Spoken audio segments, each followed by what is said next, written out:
Welcome back to Tina Romance Library, where powerful alphas fall hard, and the women they underestimate change everything.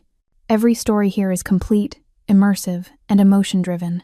No cliffhangers, no rushed endings, just full romances you can sink into. Today's story? When a palace maid accidentally locks eyes with the Alpha King during his elaborate mate selection ceremony, while mentally calculating if the champagne is getting warm, she becomes the only woman in the room he can't stop thinking about, mostly because she's the only one who looked thoroughly unimpressed by his existence.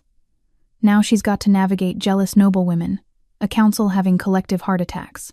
So if you love possessive alphas, strong heroines who don't beg, slow burn tension, emotional payoffs, and stories that actually finish, you're in the right place. I need you to join the pack right now by subscribing. Leave a like if you enjoy immersive romance, and settle in because once the story begins, we don't stop until the ending. Now, let's get into it. I wasn't supposed to be there. Let me be clear about that from the start. I had no business standing in that gilded hall with its crystal chandeliers dripping light like frozen tears, surrounded by women who'd spent their entire lives preparing for this single moment. Women who'd been groomed, polished, and presented like precious stones, each one desperately hoping to catch the eye of the most powerful wolf in all the territories, the Alpha King. The one male every unmated female dreamed about in the dark hours before dawn, when loneliness felt like a physical ache in your chest. But there I was, pressed against the silk-papered wall in my plain black uniform, a silver tray balanced in my hands, watching the spectacle unfold like some kind of fever dream I couldn't wake up from. The air was so thick with competing perfumes it almost choked me. Jasmine and rose and something darker, muskier bergamot maybe, or sandalwood, all of it mixing with the unmistakable scent of wolf. Not just any wolf, alpha wolf. That particular combination of pine and smoke and something wild that made every primal instinct sit up and pay attention, whether you wanted it to or not. It rolled through the hall in waves, and I watched it hit the noble ladies like a physical force, pupils dilating, pulses visibly fluttering at their throats.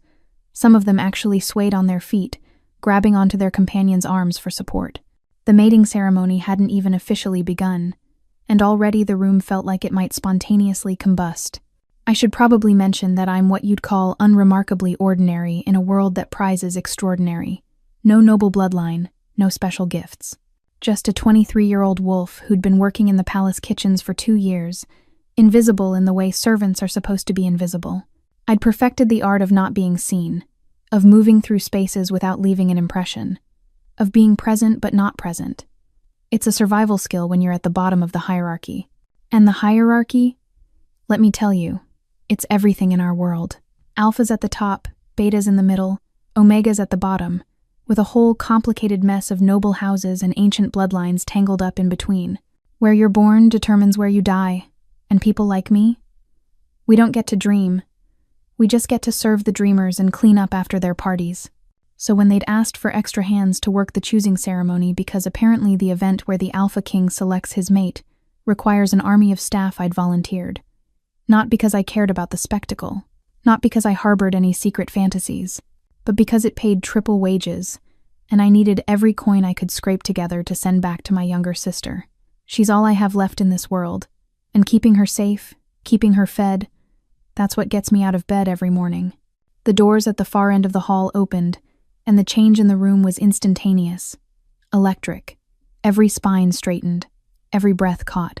The whispers that had been circulating nervous, excited, speculative died completely. He walked in like he owned not just the room but the very air we were breathing. And maybe he did. I'd seen the Alpha King before, of course. You don't work in the palace without catching glimpses of him. But seeing him from a distance, passing through corridors, that's different from seeing him like this. Deliberate, focused, moving with that liquid grace that only truly powerful predators possess. He was taller than any male I'd ever seen, with shoulders that seemed to span impossible width beneath his formal black jacket.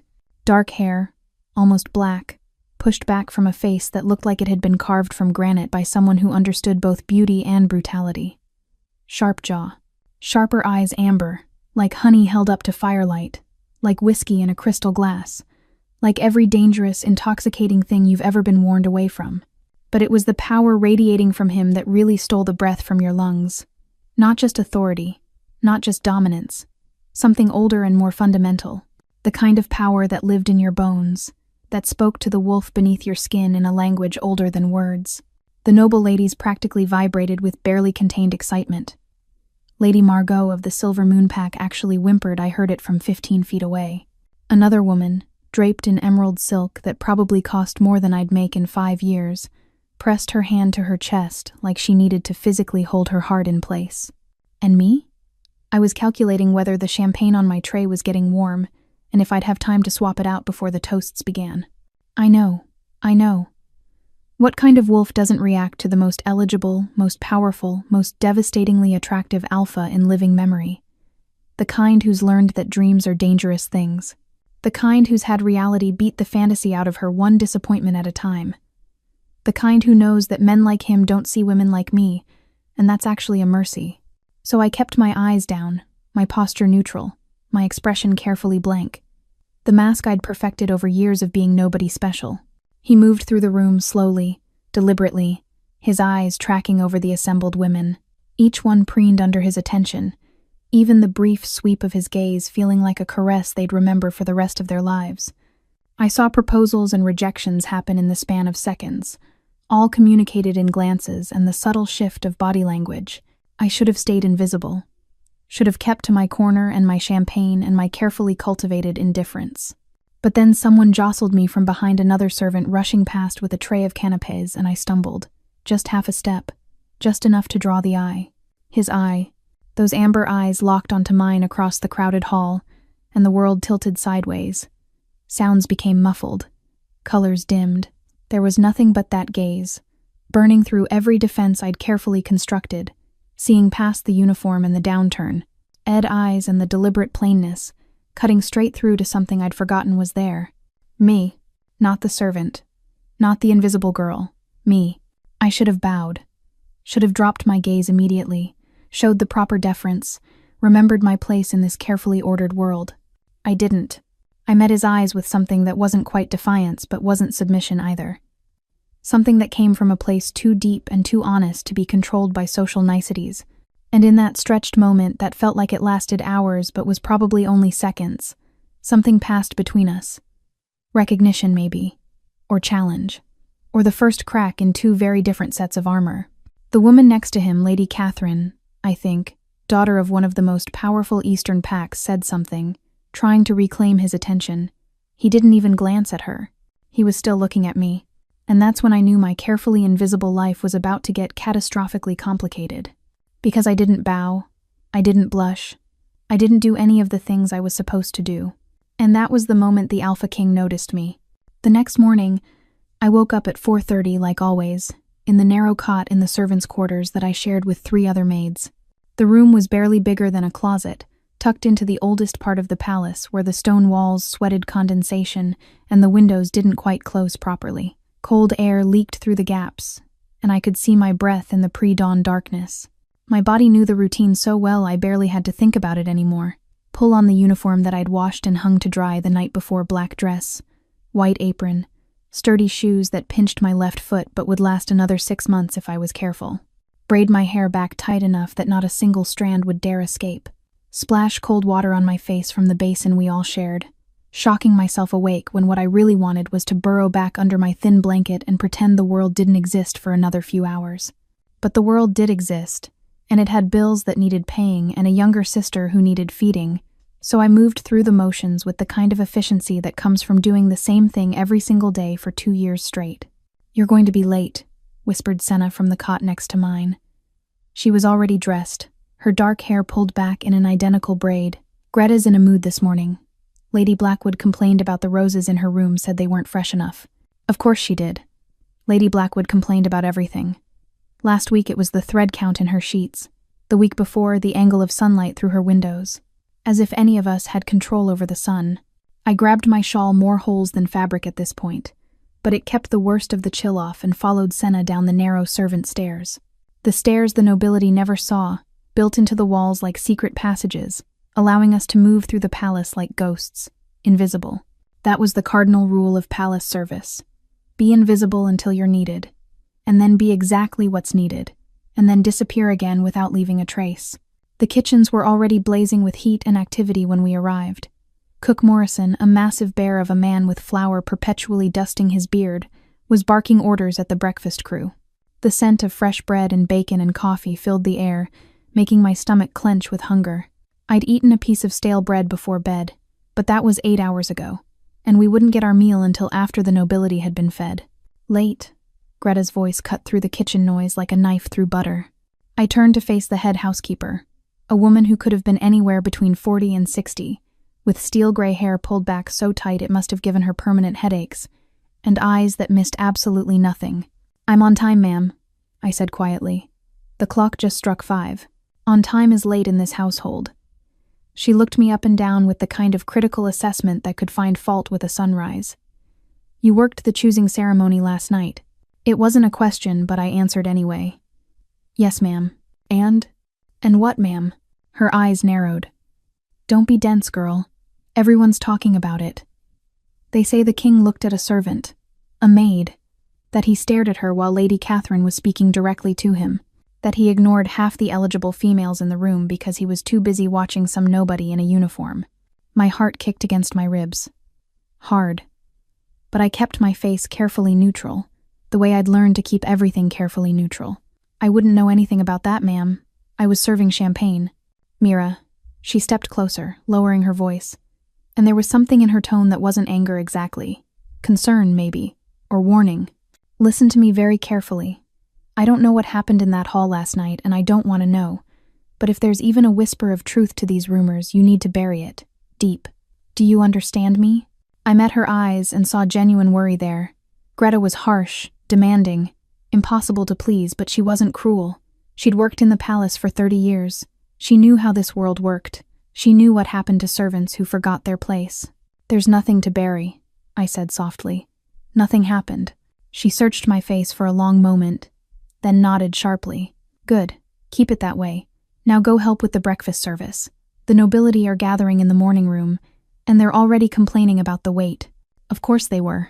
I spent the next 4 hours doing what I always did, pouring tea, clearing plates, standing against the wall with my hands folded and my eyes down, while wealthy wolves discussed politics and territory disputes and upcoming hunts as if the people serving them were furniture. Decorative and functional, but not actually present. It should have been the same as every other morning. It was the same, right up until I walked past the morning room's main table and caught a scent that made every hair on my body stand straight up. Pine and smoke and something wild. I didn't look up, didn't react, just kept walking with my tray of used dishes, my steps measured and even. But my wolf, the part of me I kept locked down so tight it barely existed most days, stirred for the first time in years. Whining, pawing at my chest from the inside. Wanting. I crushed the feeling ruthlessly, shoved it back down into whatever dark corner it had crawled out of. Because that's what survival looked like for someone like me. It looked like killing the parts of yourself that wanted things you couldn't have. It looked like walking past power and beauty and possibility with your eyes down and your heart locked up tight. It looked like remembering that my mother had died from a fever we couldn't afford to treat, that my sister was depending on me, that dreams were luxuries for people who didn't have to choose between eating and having a roof over their heads. The nobility could play their games of attraction and politics and mate selection. They could preen and compete and scheme for the Alpha King's attention. I had laundry to do and floors to scrub and wages to earn. That's what I told myself as I scrubbed pots in the kitchen that afternoon, my hands raw and red in the scalding water. That's what I repeated like a prayer as I changed the linens in the guest rooms, as I polished silver until I could see my reflection plain, unremarkable, forgettable, staring back at me. But late that night, lying in my narrow cot with the cold seeping through the walls and Senna's soft snoring filling the darkness, I let myself remember for just one moment what it felt like to be seen, really seen. Not as a servant or a nobody or an invisible pair of hands, but as a person, as a woman, as something that mattered. Those amber eyes burning through every defense. That moment of recognition that felt like lightning striking the same place twice. The way the entire crowded hall had faded away until there was nothing but him and me, and something unnameable crackling in the air between us. I let myself remember it for exactly 60 seconds. Let myself feel the dangerous flutter of hope trying to unfurl in my chest like wings I'd forgotten I had. And then I crushed it. Systematically. Ruthlessly. Because tomorrow I'd wake up at 4:30 and put on my uniform and be invisible again. Because that's what survival looked like. And I was very, very good at surviving. Even if, sometimes, late at night when no one could see, it felt a lot like dying. 3 days passed. 3 days of pretending everything was normal, that my world hadn't tilted slightly off its axis, that I wasn't hyper-aware of every sound in the corridors, every footstep that might or might not be coming my direction. 3 days of Greta watching me like a hawk, of other servants whispering when they thought I couldn't hear, of nobles casting curious glances my way when I served their meals. 3 days of nothing happening. I should have been relieved.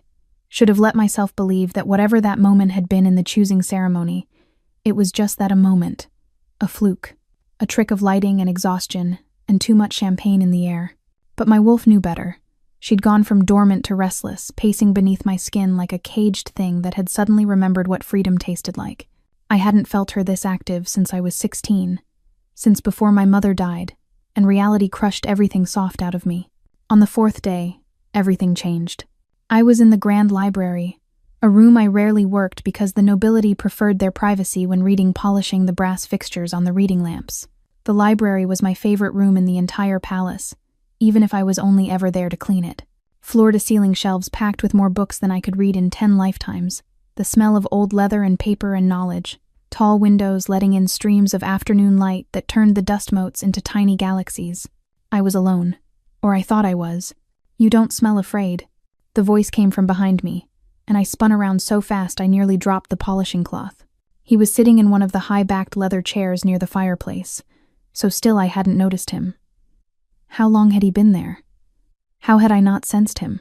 The Alpha King himself, watching me with those amber eyes that seemed to catch and hold light like they were lit from within. My heart slammed against my ribs. Every instinct screamed at me to bow, to lower my eyes, to show submission. I didn't.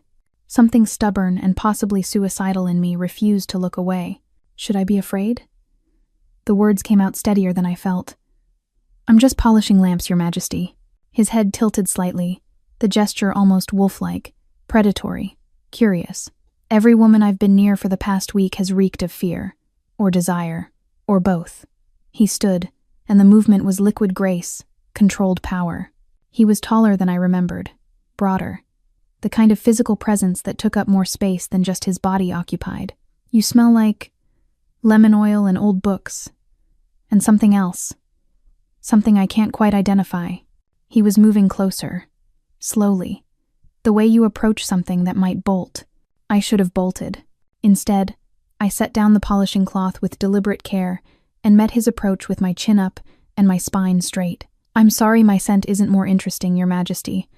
I'll see if I can find more exotic cleaning supplies." Was I insane? Was I actually being sarcastic to the Alpha King? His mouth twitched. It might have been the beginning of a smile. "What's your name?" "Mira." I didn't add any titles or honorifics, didn't curtsy or bow, just stood there like an idiot, watching him close the distance between us until he was maybe 6 feet away, close enough that his scent wrapped around me like smoke, making my wolf whine and scratch at my control. "Mira," he repeated, like he was tasting my name. "You work in the palace." "Yes." "How long?" 2 years. "And in those 2 years, you've never attended a formal event." It wasn't a question, but I answered anyway. "Servants don't attend events, Your Majesty. We work them." "You were at the choosing ceremony." "I was serving champagne at the choosing ceremony. There's a difference." He studied me with an intensity that felt like being examined under a microscope, not in a cruel way. In a way that suggested he was genuinely trying to figure out a puzzle that didn't make sense. "Why don't you react to me?" The question was so unexpected, so honest, that it knocked something loose in my chest. "I don't know what you mean." "Yes, you do." He took another step closer. 5 feet now. "Every unmated female wolf reacts to an alpha. It's biology, instinct. They can't help it any more than they can help breathing. Their wolves recognize power and respond to it. Submission or attraction or challenge, but always a response." I swallowed hard. Maybe I'm just better at hiding it. "No." He shook his head slowly. "I've been doing this for 15 years. I can read body language, scent, micro-expressions. I can tell when someone is hiding their reaction. You're not hiding anything. You genuinely don't feel it." I wanted to tell him he was wrong, that my wolf wasn't currently trying to claw her way out of my chest, that my pulse wasn't racing, that I wasn't acutely aware of every inch of space between us and how easy it would be to close it. But lying to an alpha was dangerous. They could smell deception. "I feel something," I admitted quietly. "I just don't know what it is." Something flashed in his eyes. Surprise, maybe, or satisfaction. Neither do I. We stood there in the afternoon light, surrounded by books and silence and something electric that neither of us could name. And I realized with a strange, sharp clarity that he was just as confused as I was, just as off balance.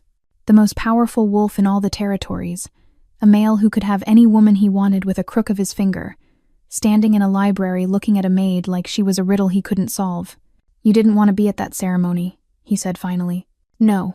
You don't dream about being chosen." "No." "Why not?"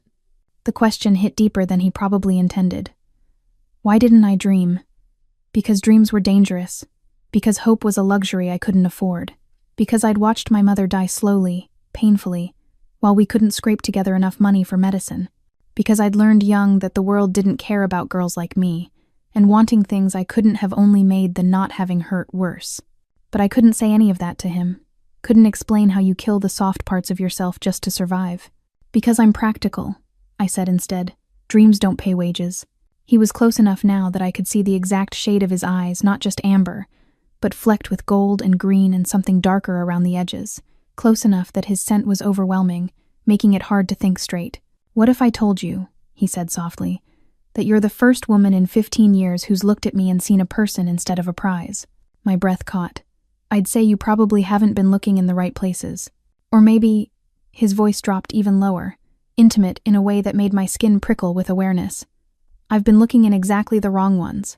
The door to the library opened with a sharp crack that shattered the moment like glass. A man stepped inside, tall, athletic, with dark hair and the bearing of someone who belonged in rooms like this. Beta, my instincts told me. High-ranking. His eyes swept the scene, landing on me with a look that went from surprise to calculation in half a second. "Your Majesty," he said smoothly. "The council is waiting." The Alpha King Damon, I remembered his name was Damon Silver, stepped back. The distance felt like a physical loss, cold air rushing in where his presence had been. His expression shifted, became more guarded, the mask of authority sliding back into place. But his eyes stayed on mine for one more heartbeat. "We're not finished," he said quietly. A promise or a threat, I couldn't tell which. Then he was gone, the Beta following, leaving me alone in the library with my racing heart and my confused wolf and the unsettling realization that I'd just crossed a line I couldn't uncross. For the first time in his life, the Alpha King wasn't wanted by a woman as a prize to be won. He was seen. And somehow, that was infinitely more dangerous. I managed to avoid him for exactly 6 hours. 6 hours of throwing myself into work with an intensity that made even Greta raise her eyebrows. I scrubbed floors that didn't need scrubbing. I reorganized linen closets that were already organized. Anything to keep moving, to keep my hands busy and my mind occupied and my treacherous wolf from replaying that library scene on an endless loop. It didn't work. By evening, I was assigned to the formal dining hall for the welcome banquet, another event in the endless string of ceremonies and celebrations surrounding the mate selection process. Apparently, choosing a queen required weeks of elaborate social rituals.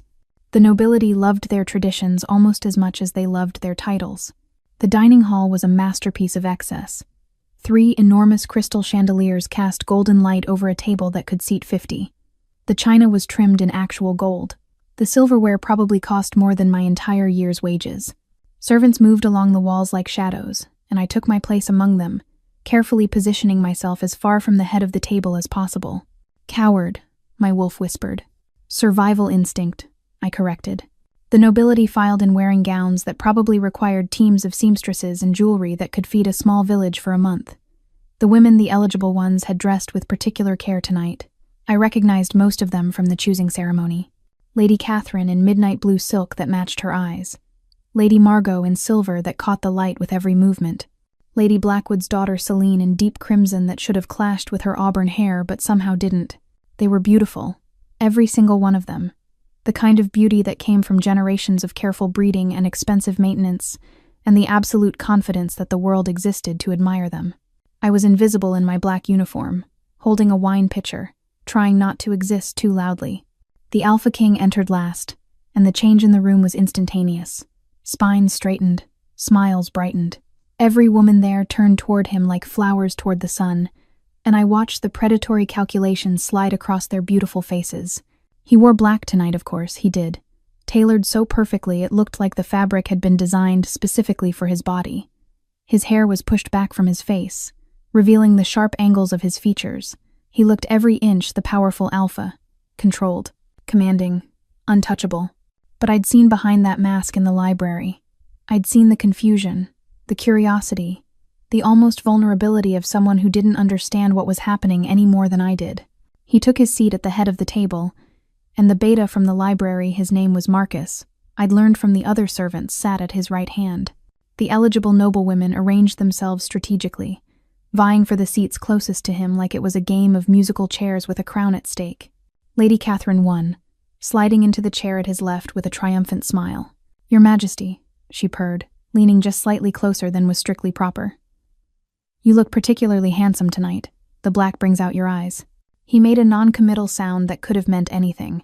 Lady Margot, seated 2 chairs down, wasn't about to be outdone. "I was hoping we might discuss the territories, Your Majesty. My father mentioned you're considering new border agreements. I've studied the maps extensively and have some thoughts I'd love to share."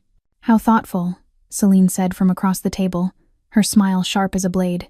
"Though I imagine the king has advisors for such matters. Perhaps we should focus on more pleasant topics." She emphasized the word in a way that made it sound vaguely sexual.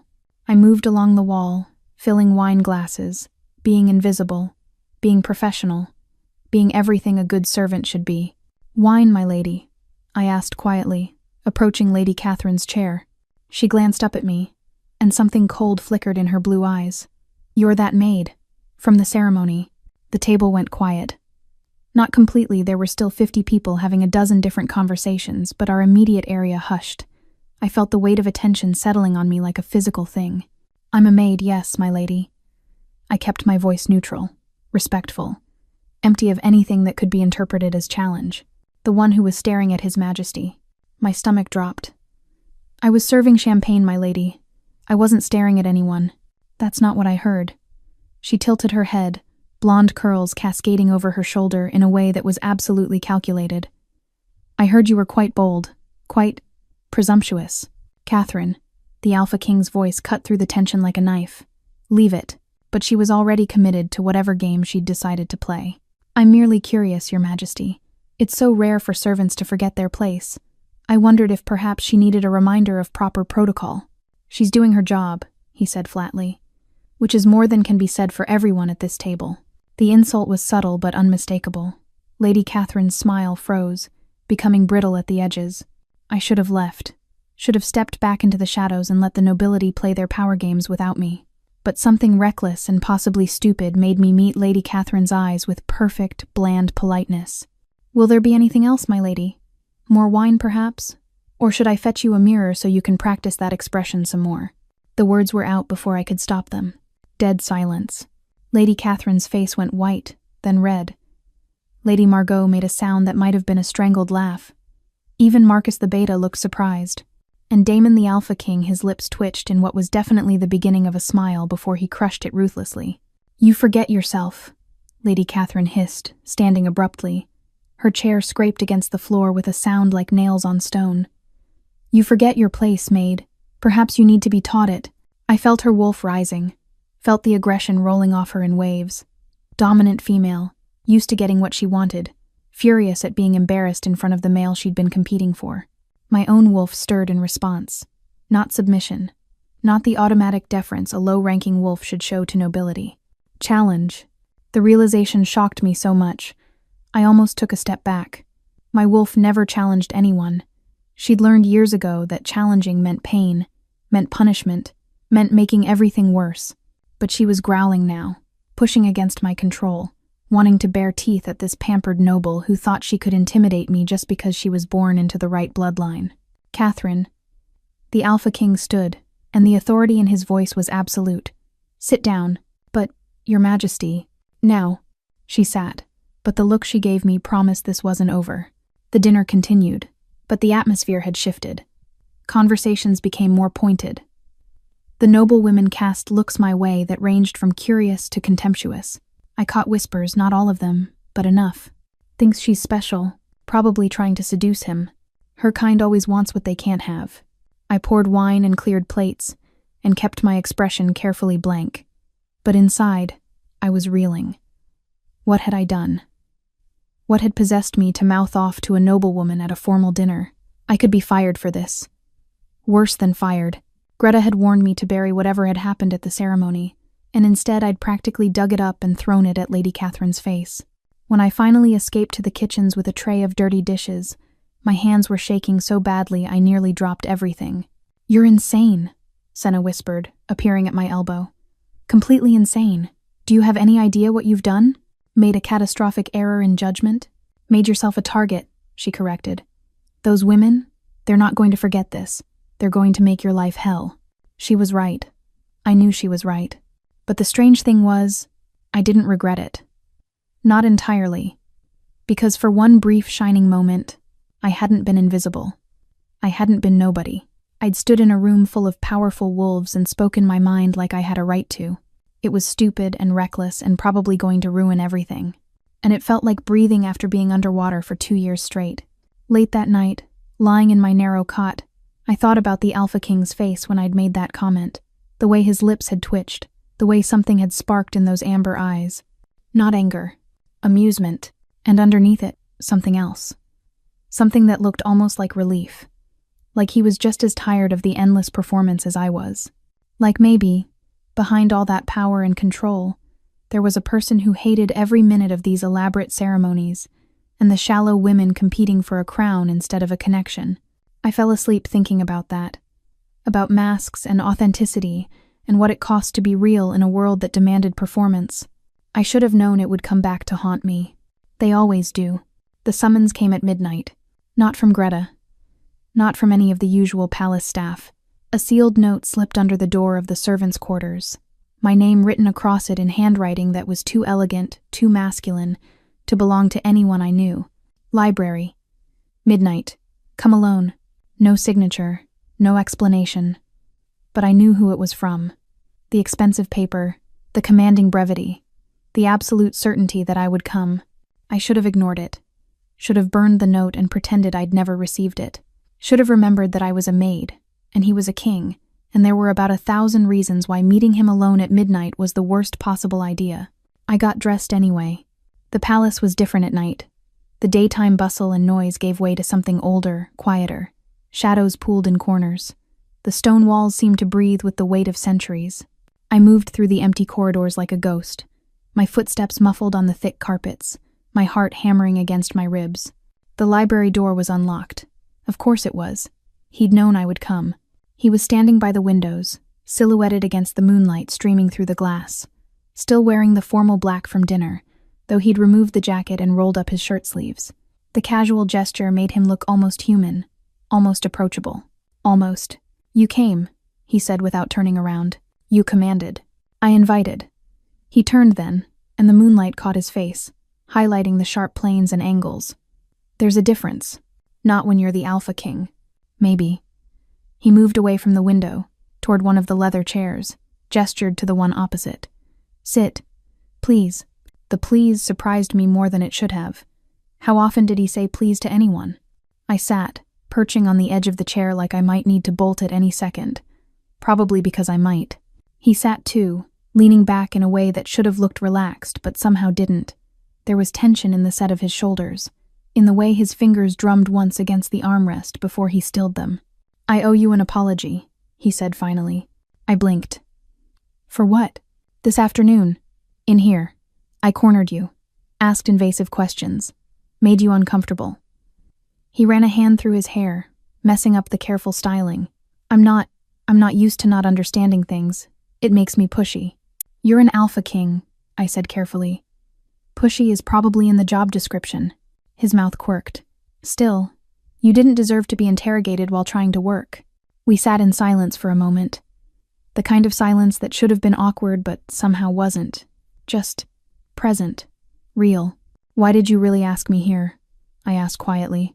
He was quiet for so long I thought he might not answer. Then, "Because everyone lies to me." The honesty of it hit me like a physical blow. "I'm sure that's not..." It is. He leaned forward, elbows on his knees, and for the first time since I'd met him, he looked tired. Not physically, emotionally. Every conversation is calculated. Every smile is strategic. Every word is chosen for maximum political advantage. Even Marcus, my beta, my best friend, he filters what he tells me. Not maliciously, but because I'm the king before I'm anything else to him. I didn't know what to say to that. What could you say to the most powerful wolf in the territories admitting he was lonely? You don't lie to me, he continued. At dinner tonight, you could have bowed and scraped and apologized to Catherine. Instead, you gave her attitude about practicing expressions in a mirror. The smile that crossed his face was genuine, delighted. Do you have any idea how refreshing that was? I have some idea how stupid it was, I said dryly. Senna says I've made myself a target. Senna's right, he sobered. They won't forget it. The eligible females. They'll see you as competition now. I'm not competition. I'm a maid. You're a woman who spoke to me like a person instead of a title. That makes you more dangerous to them than any noble woman with the right bloodline. I shifted in my seat, uncomfortable with the intensity of his gaze. I don't want to be dangerous to anyone. I just want to do my job and send money to my sister and survive until tomorrow. Your sister? I hadn't meant to mention her. But the words were already out, and lying to an alpha was pointless. She's 14. Lives in the outer territories with my aunt. I send her most of my wages. Your parents? Dead. My father when I was young. My mother 3 years ago. The old grief was distant now, worn smooth by time and acceptance. Fever. We couldn't afford the medicine. Something shifted in his expression. Pain, maybe, or recognition. I'm sorry. It was a long time ago. That doesn't make it hurt less. The gentleness in his voice nearly undid me.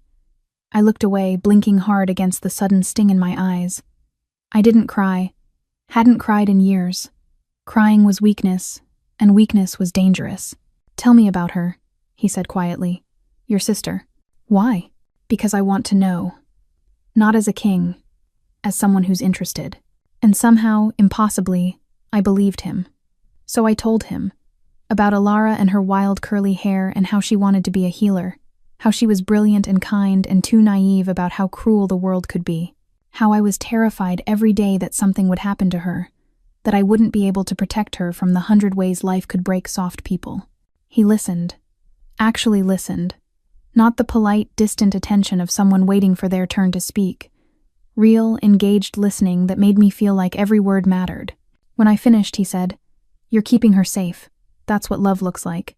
What does love look like for you? The question escaped before I could stop it. Too personal. Too intimate. He didn't seem to mind. Duty, mostly. Responsibility. Making choices that benefit the territories even when they cost me personally. He paused. It's lonely. The mate selection process is a political farce, he interrupted. Those women don't want me. They want the crown, the power, the status. I could be anyone under this title and they'd still be competing for the position. That's cynical. That's realistic. He leaned back again, and in the moonlight he looked younger somehow. Less like a king and more like a man who was tired of pretending. I've known since I was 15 that my choice of mate would be about politics and bloodlines and strategic alliances. I accepted it. It's the price of power. But then you walked into that ceremony looking like you'd rather be literally anywhere else, and you looked at me like... He trailed off, searching for words. Like you saw a person. Not a prize. Not a title. Just a man standing in a room. My breath caught.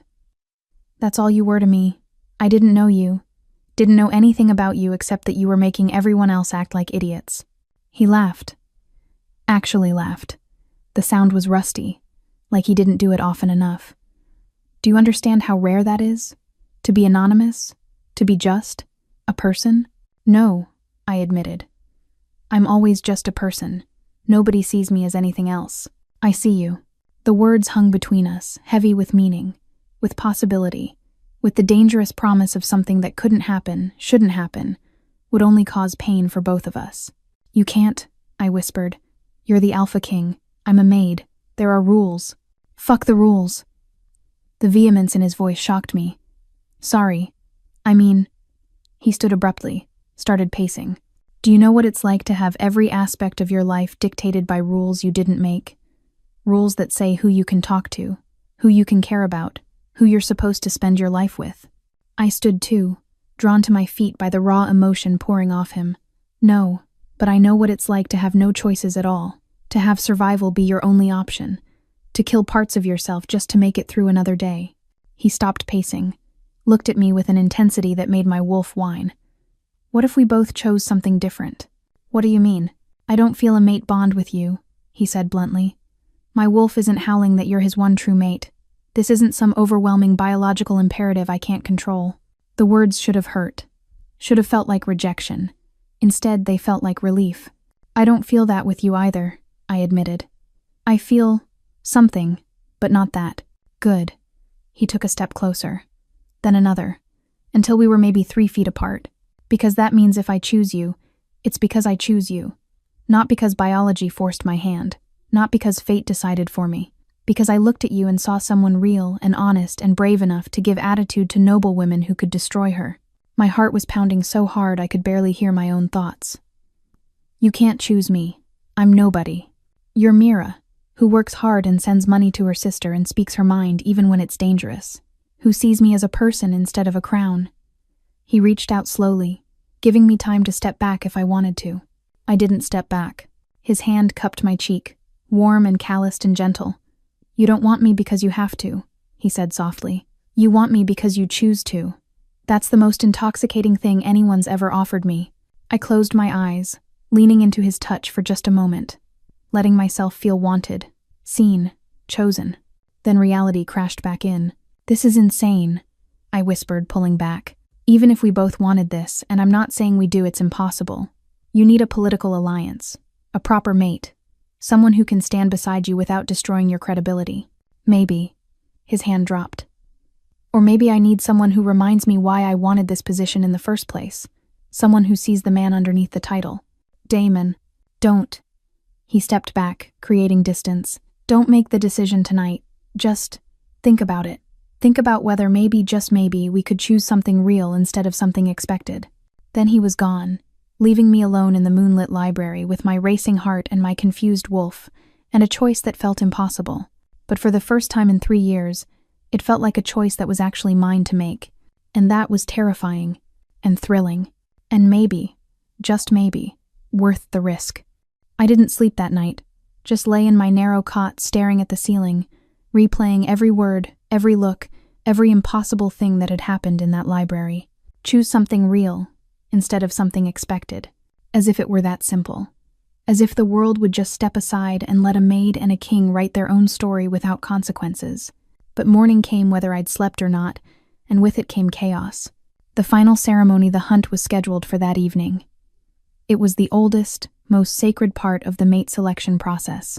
The eligible females would shift and run through the royal forest, and the alpha king would hunt them, not to harm but to choose. Tradition said that instinct would guide him to his true mate, that his wolf would recognize hers even in animal form. It was supposed to be primal, romantic, the culmination of weeks of courtship and competition. Instead, it turned into a nightmare. I wasn't supposed to be anywhere near the preparation chambers. Those were reserved for the noble women and their attendants. But Greta had assigned me to the main hall where the ceremony would begin, setting up the traditional elements, candles for the moon goddess, ceremonial wines, the ancient tapestries depicting past hunts. I was hanging the last tapestry when I heard shouting from the east wing, female voices, snarling, the unmistakable sound of furniture breaking, then screaming. I dropped the tapestry and ran. The scene in the preparation chamber was absolute chaos. Lady Margot had shifted partially, her wolf fighting for dominance but not fully taking over, leaving her caught in that horrible in-between state. Her face was elongated, teeth bared, claws extending from hands that were still almost human. She was lunging at Celine, who'd backed against the wall, her own wolf rising in defense. Lady Catherine stood in the center of the room, perfectly composed, but her eyes were glowing amber. Dominant female about to lose control. You poisoned me. Margot's voice was barely intelligible through the partial shift. My gown. There's wolfsbane in the fabric. Don't be ridiculous, Catherine said coldly. You're simply too weak to handle the pressure. Liar! Margot lunged again, and this time Celine's wolf surged forward to meet her. The impact shook the room. Claws, teeth, blood. Two partially shifted wolves tearing at each other with all the pent-up jealousy and competition of the past 3 weeks finally exploding into violence. Other noble women scrambled back, some screaming, some trying to intervene. But when dominance fights start, they're almost impossible to stop without an alpha's command. I should have run for help, should have gotten palace guards or Greta, or literally anyone with authority. Instead, I felt my own wolf surge forward with a force I'd never experienced before. She didn't want to fight them. She wanted to stop them. The command that ripped from my throat wasn't words. It was pure dominance, pure alpha energy that shouldn't have existed in someone like me. Enough.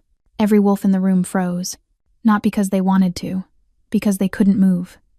Because something in my voice had spoken directly to their wolves in a language older than words, and their wolves had obeyed. The silence was deafening. Margot and Celine separated slowly, their wolves receding in confusion. Every pair of eyes in the room locked onto me, with expressions ranging from shock to fear, to something that looked almost like recognition. "What?" Catherine's voice was barely a whisper. "What are you?" I didn't know. I had no idea where that command had come from or why it had worked. I was nobody. I had no power, no authority, no right to dominance over these high-ranking wolves. But my wolf was still thrumming beneath my skin, assertive and sure in a way she'd never been before. The door slammed open. Damon stood in the doorway, Marcus at his shoulder, both of them radiating alpha authority that made the air feel thick enough to choke on. His eyes swept the scene, the blood, the broken furniture, the terrified noblewomen, me standing in the center of it all. What happened here? His voice was quiet, dangerously quiet. "She attacked me!" Margot pointed at Celine with a hand that was still more claw than finger. "Because you accused me of sabotage," Celine shot back. "Someone did sabotage her," one of the other women said. "There's wolfsbane in her gown. I can smell it." Chaos erupted again. Accusations flying. Wolves snarling. 3 weeks of barely contained competition finally tearing itself apart. And through it all, Damon's eyes stayed locked on mine, questioning. "What did you do?" I shook my head slightly. "I don't know." He looked at the assembled noblewomen bleeding, snarling, beautiful faces twisted with rage and jealousy and desperation. Looked at the destroyed preparation chamber. Looked at the complete collapse of what was supposed to be an elegant traditional ceremony. Then he looked back at me. Something shifted in his expression. Decision, determination. Maybe a little bit of recklessness that I recognized because I'd felt it in that library last night. "The hunt is cancelled," he said. Dead silence. Again.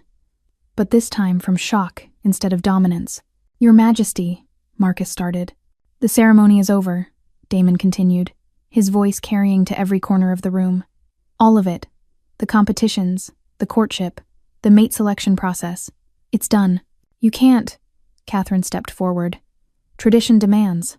I don't care." He cut her off with a look that could have frozen fire. "Look at yourselves.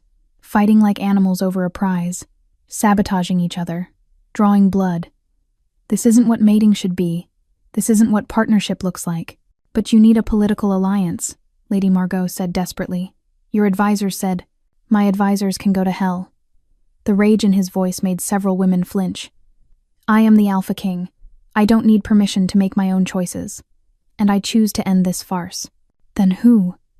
Celine's voice was barely a whisper. "Who will you take as your mate?" Damon's eyes found mine again, held.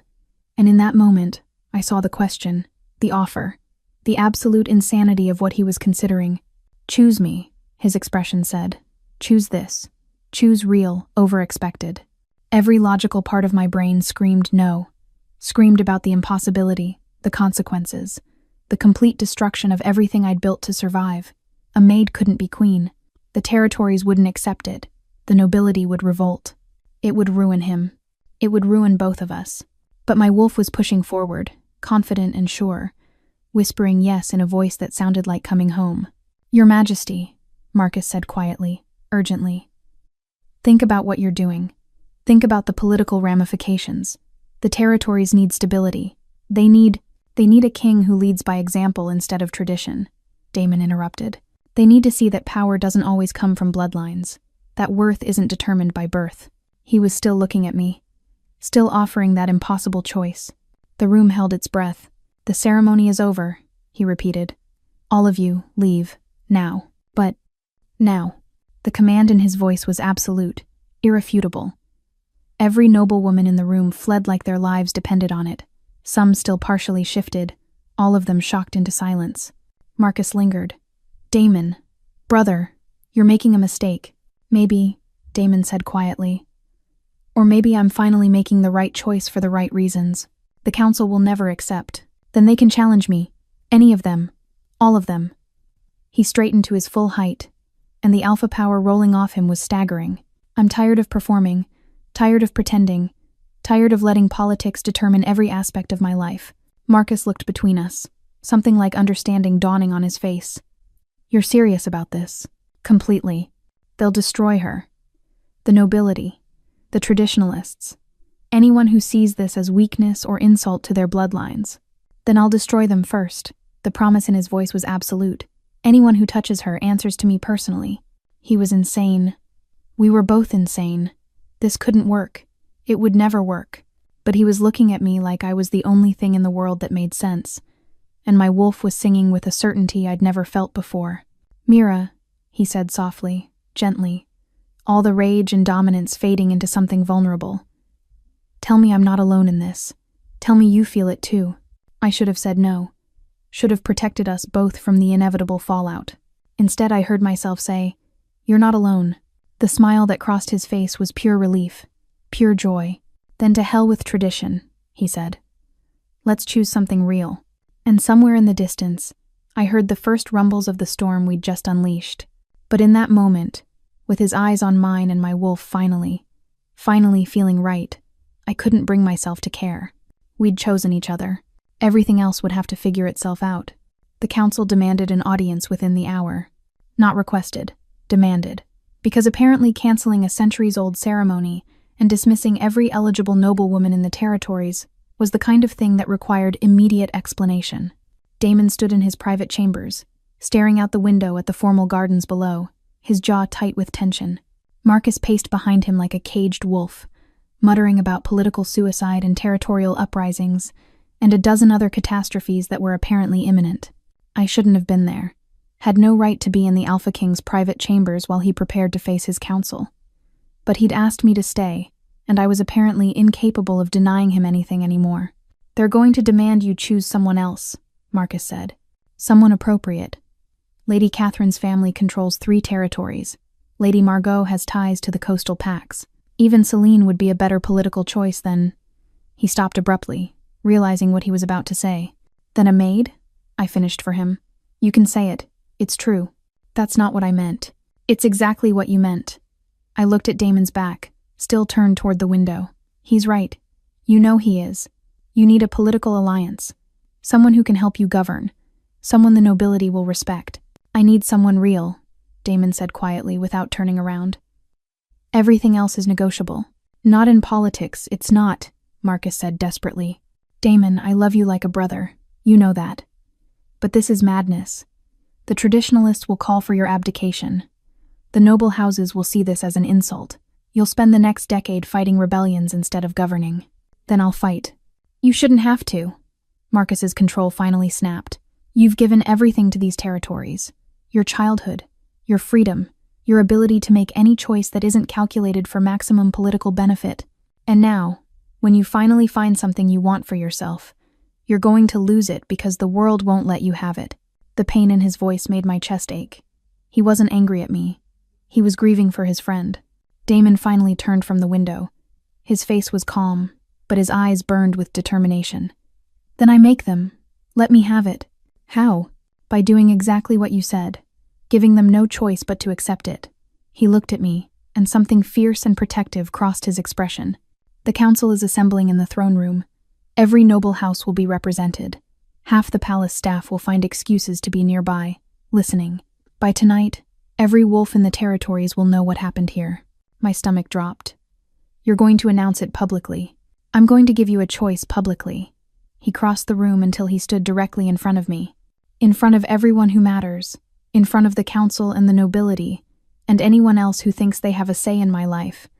I'm going to ask you to be my mate, my partner, my queen, Damon, and you're going to have the power to say no." He took my hands in his, and they were shaking slightly. "The Alpha King, terrified of rejection. In front of everyone. If you don't want this, if the cost is too high or the risk is too great or you just don't feel the same, you can walk away. No consequences. No punishment. I'll make sure you're protected and provided for, but you'll be free. Tears burned behind my eyes. You're giving me all the power. I'm giving you the choice I never had. His voice was rough with emotion. And I'm trusting that if you choose me, everyone watching will see that it's real. That this isn't some alpha claiming a servant because he can. This is two people choosing each other despite every reason they shouldn't. Marcus made a sound that might have been a laugh or a sob. You're gambling everything on the hope that love will be enough to overcome politics. Not hope, Damon corrected. Faith. In her, in us. In the idea that maybe the territories need to see their king be human instead of perfect. They'll eat you alive. Let them try. 30 minutes later, I stood outside the throne room doors, wearing my plain black uniform because I didn't have anything else, while inside the most powerful wolves in all the territories assembled to judge my worth. Senna had found me in the corridor, her face pale with fear and excitement. Everyone's talking about it. They're saying you bewitched him, that you used magic or trickery or... She grabbed my hands. Mira, what's happening? I don't know, I whispered. I'm terrified. You should be. Do you have any idea what you're walking into? Yes. And you're doing it anyway? I thought about the library, about midnight conversations and honest words, about being seen as a person instead of a position, about choosing something real instead of something expected. Yes, I said again, stronger this time. The doors opened. The throne room was packed, every seat filled, every standing space occupied. The council sat in their formal positions, 12 ancient wolves who'd guided kings for centuries. The noble houses stood in clusters, their faces ranging from curious to furious.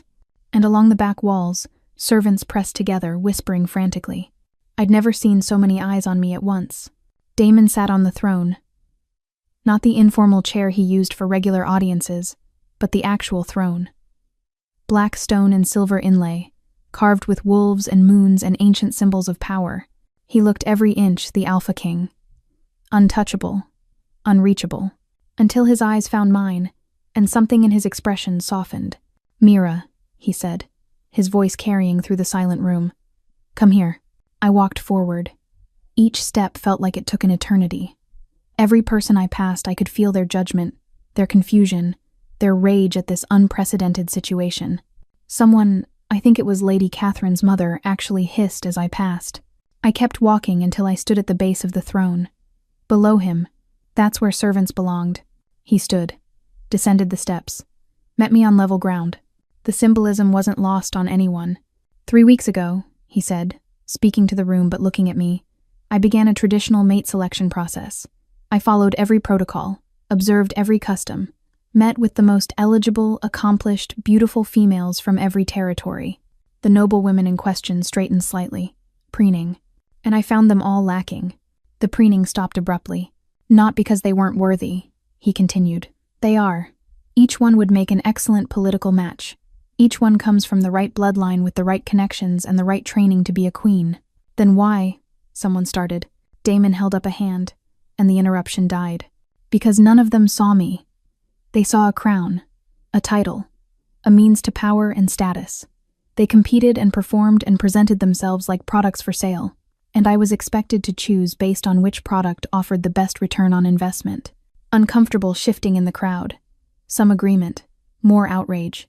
But then I met someone who didn't want the crown, who didn't care about status or bloodlines or political advantage. Someone who looked at me like I was just a person standing in a room. Someone who challenged me, made me laugh, reminded me why I wanted to lead in the first place. He took my hand, and the gasp that went through the room was audible. Someone I couldn't see who said it, the thing everyone was thinking. A servant? You're choosing a servant? I'm choosing Mira, Damon corrected, his voice hard. Who happens to work as a servant because that's what circumstances forced her into. Who sends most of her wages to keep her younger sister fed and safe. Who has more strength and courage in her little finger than most of this room combined.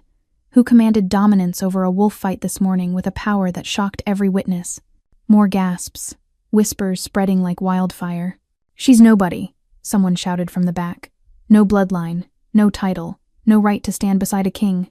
Damon's wolf surged forward, and the dominance that poured off him made several people stumble backward. She is who I choose, and unless someone wants to challenge me for the throne right now, that's the end of this discussion. Silence. Absolute silence. No one was stupid enough to challenge him. Not when he was radiating that much power. He turned back to me, and the dominance faded, became something gentler, more vulnerable. But here's the thing, he said softly, just for me, even though everyone could hear. I can't make this choice alone. I can command the territories to accept you, can use my authority to force compliance, can crush anyone who objects. But, I whispered, but that makes you a possession, a prize I claimed because I could. He squeezed my hand. I don't want that. I want a partner, someone who chooses me back, someone who looks at all of this. He gestured to the throne, the room, the watching faces, and decides I'm worth the cost. My heart was hammering so hard I could barely breathe. The cost is everything. I know. They'll never fully accept me. Probably not. I'll spend the rest of my life proving I deserve to be here. Most likely. He brought my hand to his lips, pressed a kiss to my knuckles that sent electricity racing up my arm. But you won't be doing it alone. You'll have me, fighting beside you, defending you, choosing you every single day for the rest of our lives. Tears spilled down my cheeks. This is insane.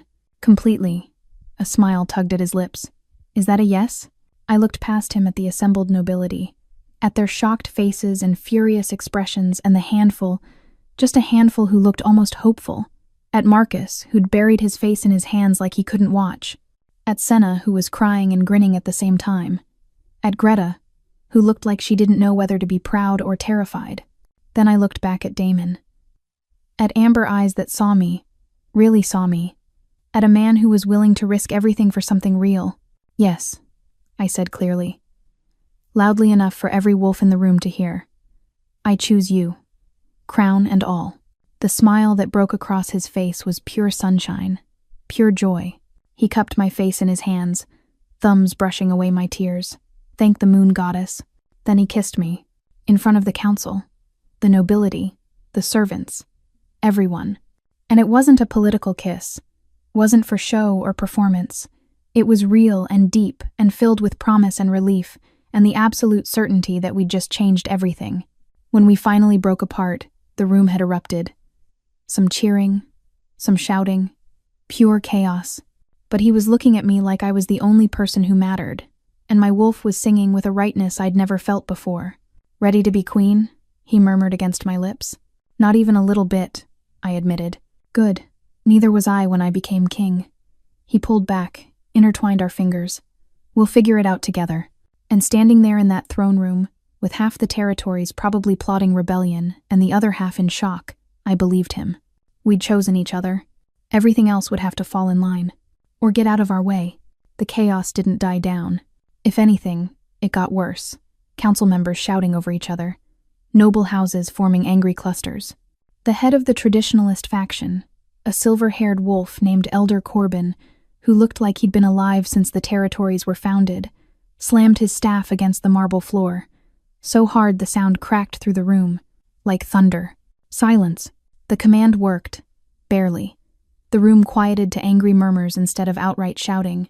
Elder Corbin stepped forward, his face purple with rage. This is an abomination. A mockery of every tradition our kind has upheld for millennia. You will not elevate a servant to the throne. It's already done, Damon said calmly. Too calmly. The kind of calm that came before violence. Then it will be undone. Corbin's eyes were hard as stone. The council has the authority to remove a king who acts against the interests of the territories. Try it. The challenge in those two words made the air feel electric. Dangerous. Marcus stepped forward quickly, ever the diplomat. Elder Corbin, surely we can discuss this rationally.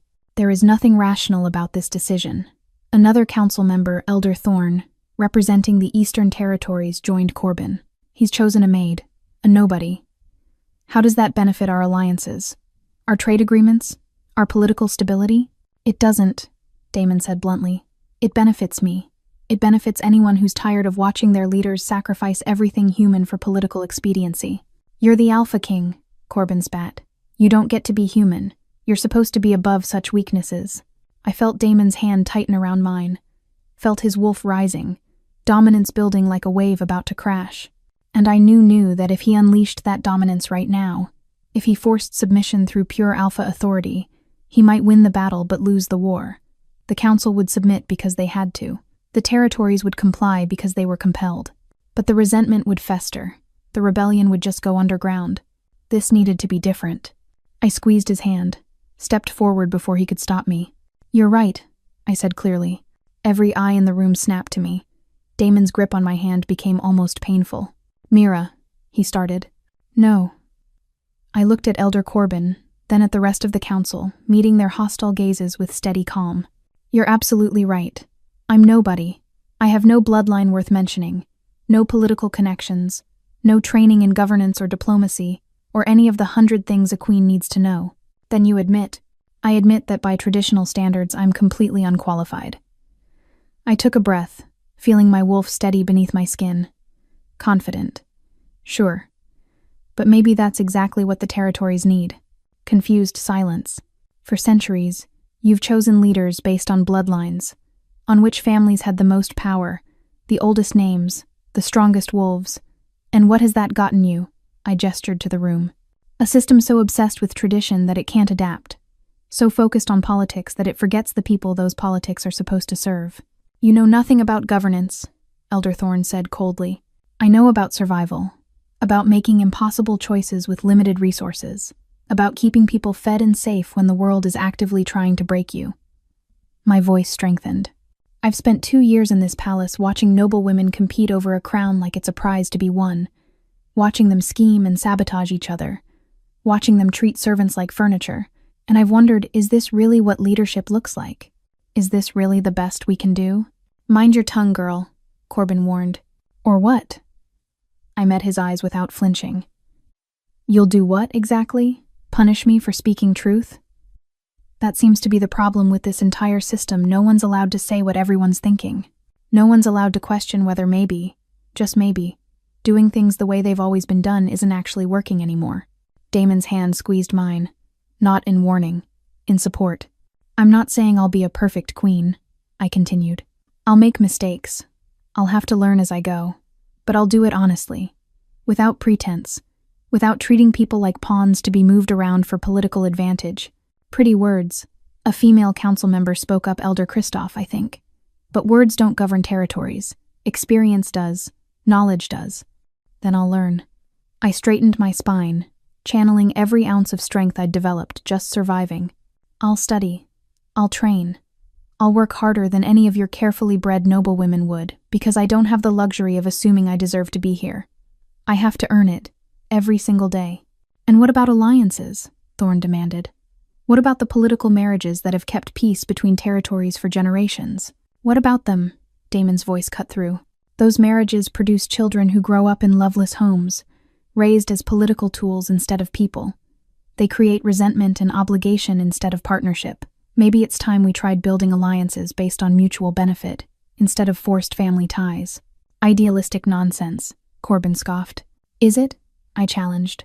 "Or is it just different from what you're used to? Look at this room. Look at the chaos you've created with your tradition. Women fighting each other. Sabotage. Violence. All because you turned mate selection into a political tournament instead of letting it be what it should be, a choice." "We are wolves," Corbin said coldly. "We have instincts, hierarchies. You can't simply choose to ignore biology." "I'm not ignoring it. I'm questioning whether biology should be the only factor, whether power should only flow one direction." I thought about that moment in the preparation chamber, the dominance that had poured out of me without warning. Your Majesty felt the command I gave this morning, the one that stopped a wolf fight when high-ranking females couldn't control themselves. Murmurs spread through the room. Damon's eyes widened slightly. He hadn't known I was going to bring that up. "I'm a servant," I continued, "bottom of the hierarchy. I should have no dominance at all. And yet my wolf spoke, and theirs listened. Maybe that should tell you something. Maybe there's more to strength than bloodlines and birth. Or maybe," Corbin said dangerously, "you're something unnatural, something that needs to be examined, tested." Damon's wolf surged forward, and the dominance that exploded from him made half the room drop to their knees. Pure alpha authority, absolute and overwhelming. "You will not touch her," he snarled. "You will not test her, examine her, or treat her like a specimen to be studied. She is my chosen mate. That makes her off limits to everyone in this room. Am I clear? Yes, Your Majesty, came the chorus of strained voices. Even Corbin had bent slightly under the weight of that dominance. Damon pulled his power back slowly, letting people breathe again, but his hand never left mine. I understand your concerns, he said, his voice more controlled now. I understand that this breaks tradition, that it creates uncertainty, that it will require the territories to adapt in ways they're not comfortable with. He looked around the room, meeting each council member's eyes in turn. But I am your Alpha King.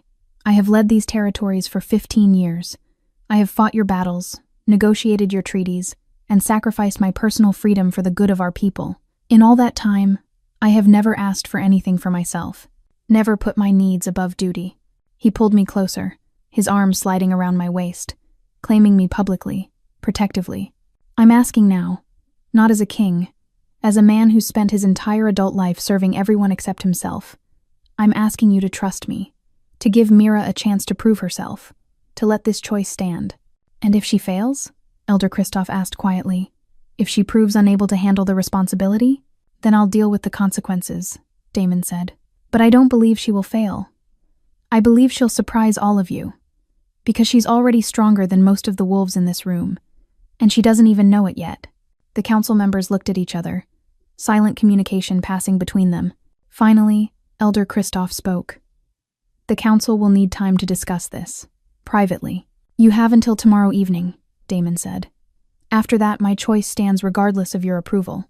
That's how it is. His voice was firm, final. I've given you the courtesy of consultation, but make no mistake, Mira is my mate. She will be queen. The only question is whether you acknowledge it willingly or whether I have to force compliance. More silence.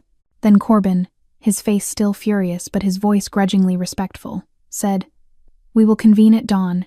You'll have our decision by tomorrow evening. Good enough. The council filed out, followed by most of the nobility. Some shot me looks of pure hatred. Others seemed curious. A few, like Marcus, who clapped Damon on the shoulder as he passed, looked almost proud. When the room finally emptied, except for the two of us and a handful of guards, I let out a breath I hadn't known I was holding. That was either the bravest or stupidest thing I've ever seen. Damon murmured against my hair. Probably both. You challenged the council, told them their entire system was broken. Was I wrong? He pulled back to look at me, and there was such admiration in his eyes it made my chest ache. Not even a little bit. You were magnificent. I was terrified. I know. That's what made it magnificent. He kissed my forehead gently. You stood in front of the most powerful wolves in the territories and spoke truth they didn't want to hear. And you did it with grace and strength and not an ounce of submission. They're going to reject me, I said quietly. You know that, right?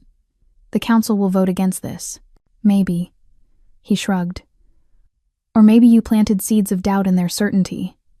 Maybe some of them are starting to wonder if you're right, if change is necessary. And if they're not, then tomorrow evening, I remind them who's alpha. His smile was sharp, dangerous. But I don't think it'll come to that. I think you've already won. I wanted to believe him. I really did. But as I looked around that empty throne room, I couldn't shake the feeling that the real battle hadn't even started yet. The council's decision came exactly when promised the following evening, just as the sun began its descent behind the mountains, painting the sky in shades of amber and gold that matched Damon's eyes. They'd accepted it. Not unanimously, not enthusiastically. Elder Corbin had apparently argued against it for 3 straight hours before Elder Kristoff had finally told him to either accept reality or challenge Damon for the throne himself. He'd chosen acceptance, barely, but it was enough. The formal announcement would come in a week, giving the territories time to adjust to the idea, giving me time to, I wasn't even sure what, become a different person, learn to walk and talk and think like a queen. The thought was terrifying. You're thinking too loudly, Damon said from where he sat on the floor of his private study. Surrounded by maps and territorial documents he'd been reviewing, we'd retreated here after the council's messenger had delivered the news, needing quiet and privacy and space to process what had just happened. I was curled in one of the leather chairs by the fireplace, wearing one of his shirts because my uniform had gotten blood on it during the preparation chamber chaos, and I refused to put on any of the elaborate gowns his staff had tried to give me. The shirt hung to my knees, soft and warm and smelling like him. I'm always thinking too loudly, I said. It's one of my many charming qualities. He smiled, setting aside the document he'd been studying. Tell me what's spiraling in that beautiful head of yours. Everything. I pulled my knees up to my chest. How am I supposed to do this? Be queen? I don't know the first thing about governance or diplomacy or… Neither did I when I became king. You were born into this. You had training. I had tutors drilling protocol into my head and advisors telling me what to think. He stood, crossed to my chair, and settled on the armrest beside me. What I didn't have was perspective, real-world experience, understanding of what life was actually like for the people I was supposed to serve. That's a generous way of saying I'm woefully unqualified. That's an accurate way of saying you have different qualifications than anyone expected. His hand found mine, intertwined our fingers. Mira, you spent 2 years watching this palace from the inside. You saw how it really works. The waste, the inefficiency, the casual cruelty. You know what needs to change because you lived the consequences of the current system. Knowing what's wrong doesn't mean I know how to fix it. No, he agreed. But it means you'll ask different questions than any queen before you. You'll see problems no one else notices. You'll care about things that get overlooked in political maneuvering. I rested my head against his shoulder, feeling some of the tension drain from my body. The servants don't know what to do with me. Greta nearly had a breakdown when I tried to help with breakfast service this morning. His chest rumbled with quiet laughter. You can't serve breakfast anymore. You're going to be queen. I know. But it felt wrong to just stop, to suddenly be on the other side of that divide. I paused. Senna asked if I'd forget about them, about where I came from. Will you? Never. The word came out fierce. Certain. They're my people. More than the nobility ever will be. Good. He pressed a kiss to the top of my head. Then make that your strength. Be the queen who remembers, who doesn't forget what it's like to be invisible, who fights for the wolves everyone else ignores. We sat in comfortable silence for a while, watching the fire dance in the hearth. Outside, I could hear the palace settling into its evening rhythms, distant voices, footsteps in corridors, the normal sounds of a place that housed hundreds of souls. What happened in the preparation chamber? Damon asked quietly. With your command. Marcus said every wolf in the room froze, that the dominance you displayed shouldn't have been possible. I'd been dreading this question, mostly because I didn't have an answer. I don't know, I admitted. My wolf just… reacted. She saw Margot and Celine tearing at each other, and she wanted it to stop. The command came from somewhere deep, somewhere I didn't know existed. Have you felt it before? Never. Not once in 23 years. I looked up at him. What does it mean? I don't know. He looked thoughtful, concerned. There are legends about wolves with latent abilities, power that only emerges under extreme circumstances, but they're just stories. Old tales the elders tell to entertain children. Maybe the stories have some truth to them. Maybe. His arm tightened around me. Whatever it is, we'll figure it out. Together. The word together settled something restless in my chest. I wasn't facing this alone. Wasn't expected to transform overnight into something I wasn't. The nobility is going to test me, I said. Look for weakness. Wait for me to fail. Undoubtedly. And when I do fail, because I will, Damon, I'm going to make mistakes. Then we'll handle it. He cupped my face, tilting it up so I had to meet his eyes.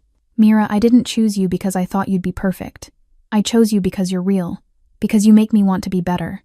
Because when I'm with you, I remember why I wanted to be king in the first place, not for power, but to actually make a difference. My throat tightened with emotion. I'm terrified I'll disappoint you. Impossible. The certainty in his voice left no room for doubt. You could try for a century and never disappoint me. That's a very long commitment for someone you've known less than a week. It's a very short commitment for someone I plan to spend the rest of my life with. He smiled, soft and genuine. Besides, you're stuck with me now. The council approved. The territories will be informed. There's no backing out. What if I want to back out? The question was mostly teasing, but his expression turned serious. Then I let you go. Give you enough money to live comfortably. Make sure you and your sister are taken care of, and spend the rest of my life regretting that I couldn't convince you to stay. You'd really let me go? Just like that? I chose you, Mira. That means respecting your choices, even if they break my heart. He traced his thumb along my cheekbone. But I'm really hoping you won't choose that. I covered his hand with mine, holding it against my face. I'm not going anywhere. You're stuck with me too." The relief that crossed his features was almost painful to witness, like he'd been genuinely worried I might leave. "Good," he murmured, "because I have plans for you." "Oh?" "Reform the servant wage structure, improve working conditions, establish education programs for wolves born outside the nobility, create pathways for social mobility that don't require marriage or luck." His eyes lit up as he talked, passionate and engaged in a way I'd never seen him during the mate selection ceremonies. "Use your experience to rebuild systems that are fundamentally broken. Show the territories that worth isn't determined by bloodlines." That's ambitious. That's necessary. He stood, pulling me up with him. "And it's going to take years, decades maybe, but we'll do it together. Build something better than what we inherited." I looked at him, really looked at him. Not the Alpha King with his crown and his authority, just Damon, a man who wanted to make a difference, who was willing to risk everything to choose something real instead of something expected. "Okay," I said simply. "Okay? Let's do it. Let's build something better." I smiled, feeling lighter than I had in days. "But I'm keeping the shirt. It's comfortable." He laughed a real laugh, full and unguarded. "The shirt is yours, along with anything else you want. Careful. That's a dangerous offer to make to someone who grew up with nothing." "I'm counting on it." He pulled me close, wrapped his arms around me in a way that felt like safety and home and possibility all wrapped together. "Take everything, Mira. The crown, the throne, the territories, my heart, all of it. It's yours." I buried my face in his chest, letting myself feel the weight of that offering, the impossible gift of being chosen, of choosing in return. "Your heart is enough," I whispered against his shirt. "Then it's yours, for as long as you want it. Forever then. Forever works." We stood there in the firelight, two wolves who shouldn't have fit together but somehow did. A king who'd learned that power without authenticity was empty. A maid who'd discovered that strength came in forms the world didn't recognize. The territories would adjust, the nobility would adapt, the servants would whisper and wonder and eventually, hopefully, see that change was possible. But in that moment, none of it mattered. We'd chosen each other, and that choice, honest and real and completely ours, was enough to build a kingdom on. She wasn't chosen because she was perfect. She was chosen because she was real. And in a world that demanded performance over authenticity, that made all the difference. 3 months later, on the morning of the coronation, I stood in chambers that had once belonged to queens whose portraits lined the palace halls. Women with perfect posture and elaborate gowns and expressions that revealed nothing. I wore a dress of deep blue simpler than tradition demanded, because I'd refused to be buried under layers of silk and jewels. My hair was braided crown style around my head, woven with small silver charms that Alara had sent from the outer territories.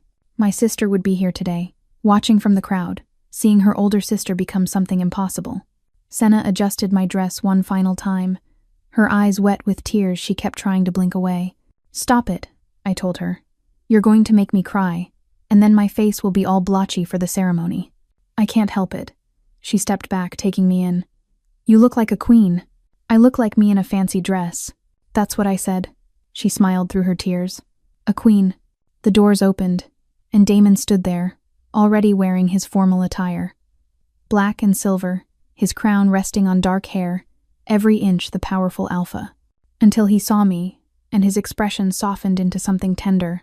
"Ready?" he asked. I took his offered hand, feeling the familiar spark of connection, of rightness. "Not even a little bit," I admitted. "Perfect," he smiled. "Neither was I on my coronation day. We'll figure it out together." Together, the word that had become my anchor, my promise, my future. We walked toward the throne room where hundreds waited, nobles and servants alike, gathered to witness something unprecedented. A maid becoming queen, a choice over tradition, a new beginning for territories that needed to remember that strength came in many forms. The doors opened to reveal the assembled crowd, and I took a breath, then stepped forward into the rest of my life, into the unknown, into exactly where I belonged. Thank you for listening to another emotional, magical shifter romance here on Tina Romance Library. If you enjoyed today's story, don't forget to like the video, subscribe to the channel, turn on notifications, so you never miss more powerful, heart-gripping romance stories.